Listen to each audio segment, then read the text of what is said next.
du gouverneur Mouyej. On va parler du bourgmestre Kalou Bunda Deogracias, qui est accusé de détournement de plus ou moins 10 millions de dollars par un jeune proche de Fifi Masuka.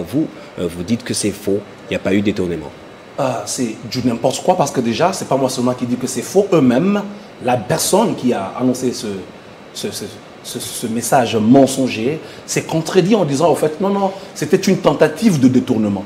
Alors qu'ils ont accusé, disant que Deogracias aurait détourné 10 millions de dollars. Et puis on revient pour nous dire que non, voilà, c'était une tentative de détournement. Juste pour dire, cette politique, comme je veux me redire, d'autres que je m'y mette, elle n'est pas à souhaiter dans la province du Lualaba. Petit à petit, les gens commencent à comprendre qui sont réellement les ennemis du peuple d'abord, qui sont réellement les ennemis de la vision du chef de l'État, Félix-Antoine Tshisekedi Tshilombo. Et aujourd'hui, je peux dire que Madame Fifi serait en passe de combattre la vision du président de la République. Parce que ce gouverneur n'a pas détourné. Et le projet dont on parle, il n'y a pas longtemps, il y a à peine quelques jours, saltimbanques à gauche, batteleurs à droite, bambochars et bambocheurs devant, troubadours et larbins derrière, tambour battant, Madame Fifi a été sur terrain pour faire la pose de la première pierre de ce même projet. Alors la question qu'on poserait au Lualabé, comment est-ce que tu peux aller faire la pose de la première pierre et puis 2 semaines plus tard vous revenez nous dire, pas forcément personnellement Madame Fifi, mais son entourage, nous dire que ce gouverneur aurait surfacturé ce marché. Le bourgmestre en fait. Oui, le bourgmestre, vous voyez un peu, c'est saugrenu, c'est d'une étrangeté rocambolesque. Tous les médias étaient calés sur ce projet quand ils sont partis faire la pose de la première pierre. En fait, madame voulait la vedette de cette action. Et aujourd'hui, la vérité, on commence à la comprendre. On veut mettre de côté toutes les personnes qui travaillent encore dans la dynamique du respect de texte. Donc, il y a une chasse à la sorcière à tous les niveaux dans la province du Lualaba. Tu sais, l'homme de Deogracias Kalou Bunda... Ceux qui respectent les textes sont ceux qui avaient soutenu hier Richard Mouyej, c'est ça? Justement, tu sais, une province est régie par une loi.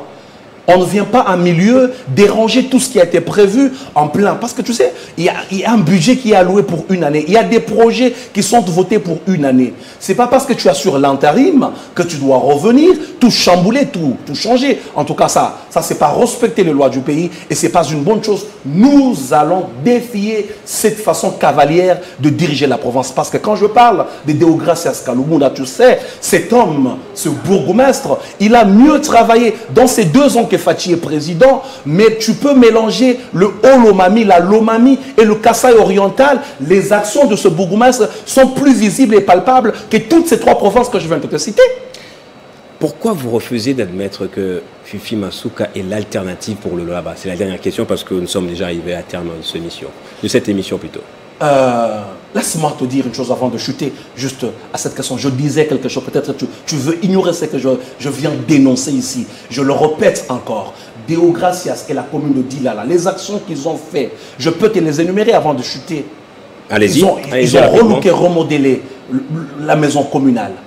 Ils l'ont équipé de matériel de pointe pendant ces 2 ans. Mais c'est toujours sous l'égide, sous le patronage d'un gouverneur qu'un bourgmestre peut agir. Non, c'est avec la dissocier les actions du bourgmestre aux actions de la gouverneure. Une entité territoriale décentralisée a ses entrées propres. Et ce dont je suis en train de te parler, ce n'est pas le bénéfice de la province, mais les entrées propres de la commune.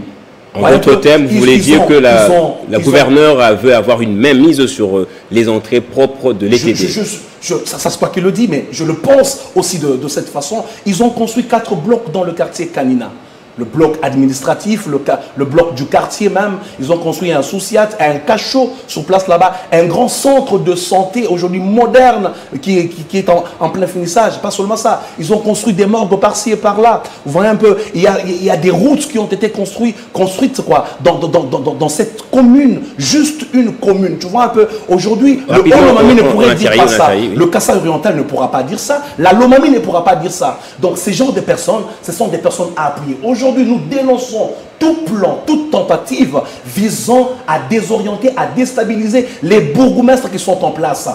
En tout cas, nous lançons un SOS. Nous demandons au président de la République, au ministre de l'Intérieur, d'avoir un œil regardant sur la province. On a essayé de déstabiliser la province au niveau hautement élevé avec le gouverneur Richard Moïse Manguez-Mons. Là, on descend à la base. Aujourd'hui, pour chuter avec ta question, l'alternative, elle n'est pas l'alternative. Il y a une loi. Le gouverneur Richard Moïse Manguez-Mons est encore gouverneur de la province. Madame Fifi et son intérimaire, ça n'a pas changé. C'est encore en actualité. Quand ça change